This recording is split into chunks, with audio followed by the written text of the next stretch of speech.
So next up, we have someone that I first met a long time ago when I first came to Seattle under very important and special circumstances. And that person is Rajaa, I'm not going to say your last name, right? Rajaa Gharbi. Perfect? Yeah. That's something. The circumstances were that myself and a couple of other people were doing a book called Poets Against the War. This was the first Gulf War. Remember that one? And Rajaa was one of our poets, that when she submitted her work, it was like, yes! So let's welcome Rajaa, but first, I want to point out she's got this book, new book, that Michael Porot, who's here somewhere, has written a wonderful review that's in Raven. But please think about buying this book. It's on Amazon and on my website as well. and on your website, which you'll let us know what it is. And hopefully it will soon be in open books. Really? Somewhere out there. Anyway, so let's welcome Rajaa.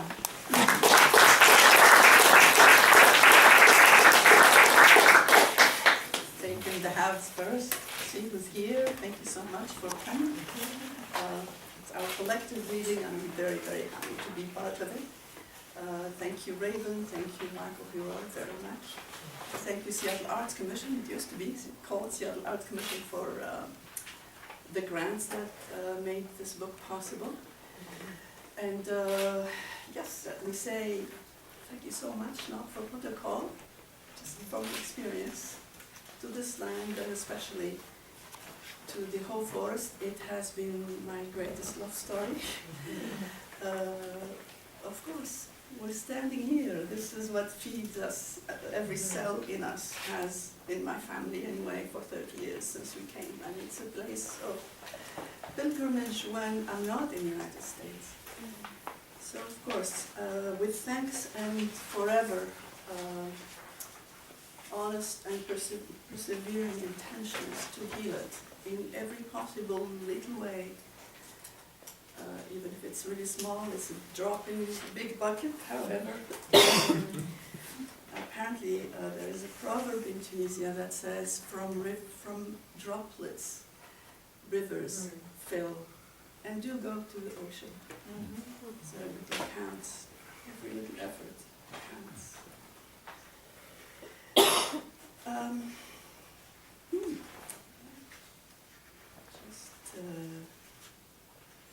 I would like to start with two, actually it's not only my personal individual reading, so I'll just read two poems like everybody else.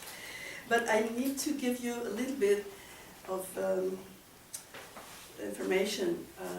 This is an invitation to every one of you, since it seems like we really don't have hardly ever any translations from the literature in which I grew up. So my poems are very often informed by linguistics, historical linguistics, because that's the day job that I have. I try to dig out what we have in common linguistically, and you got to be, I'm often very surprised to find out how much we actually know without knowing. So this poem is titled in French only because the conversation that inspired it was happening in French, and I didn't make the switch very quickly. I have to translate, so there are a few words that I have to make familiar, so we can walk together through this poem. That is a word that in Arabic, Aramaic, Hebrew, I think, and other languages means the self, the person, the soul of the human being. Ibis is the name of the god of writing in Lower Egypt, historic, ancient. Of course, I think many of us know this, many of you know this. In Arabic and other languages, Ibis has somehow been transformed, at least in my judgment, in my research. It became Iblis, just one L, one letter was added to it, which made it the equivalent of Satan The writer is Satan, aren't we? Yeah, and by the way, I'm really thankful that also this is multi-directional because I read here and in public venues as I read when I'm home, which means possibly some kind of crazy dance. So also this poem is a play and some digging of a few names. Eve, which is Eve, right? In Arabic, Aramaic, other languages, it's Hiya. And also Mary and Maria are two other names. So please come along. Ce qui ne t'inspire pas t'expire. What does not inspire you will expire you. God Ibis, that. God of Lower Egypt, the God of writing, we must retranslate your name. Who has been calling you Iblis with an L? And by the way, how did the sacred cow come to appear in everybody's sacred book? This is the Quran. Surah Al-Baqarah, for one, is a long crossing. It's a long crossing. Mother,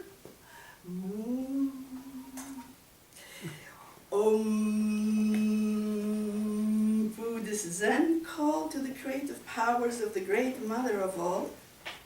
Yimma, meaning mother. Imma, meaning mother. Haya, meaning life. Hawa, meaning Eve. Eva, which was Hiya, her. Hawa, breath, fresh air, that was the meaning, which apparently became Yahweh, God in Hebrew. And Yahweh, with just a little vowel change in Arabic, meaning to be in love or to fall down. How interchangeable the fallings.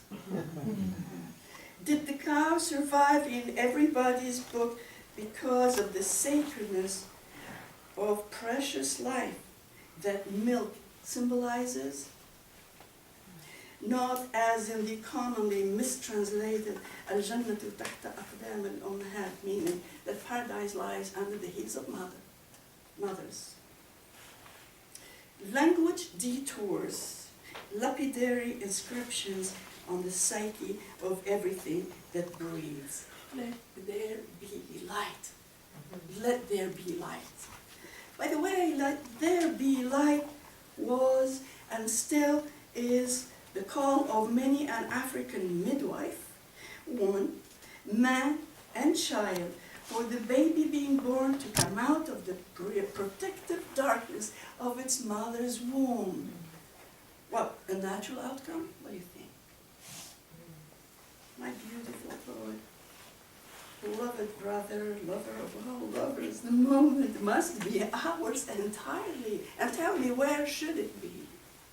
Tell me. And when?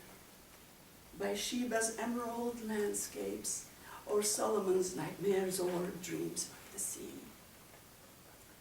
I am not writing scripts or establishing shots for our first convergence.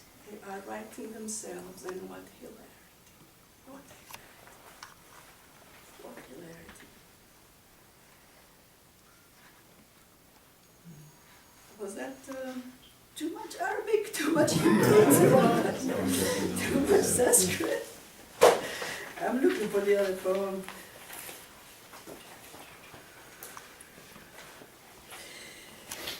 Okay, I'm changing. I'm going to read another poem, and that is one of the poems that Michael Hero had the kindness to try to decodificate, at least parts of it.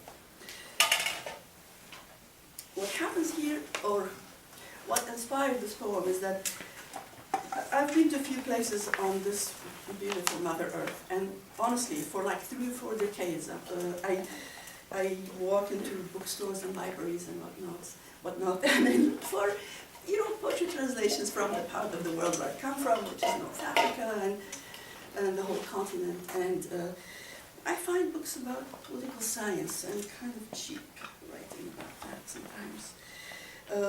Binary, dualistic, but give me some art, give me literature, give me verse.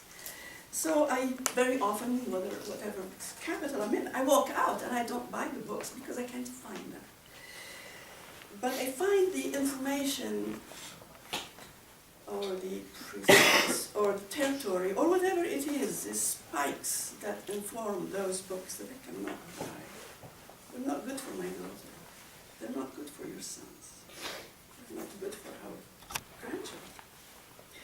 Discourse by a foothold in hell or in youth you can't afford it, or pornography in the three-point shadow.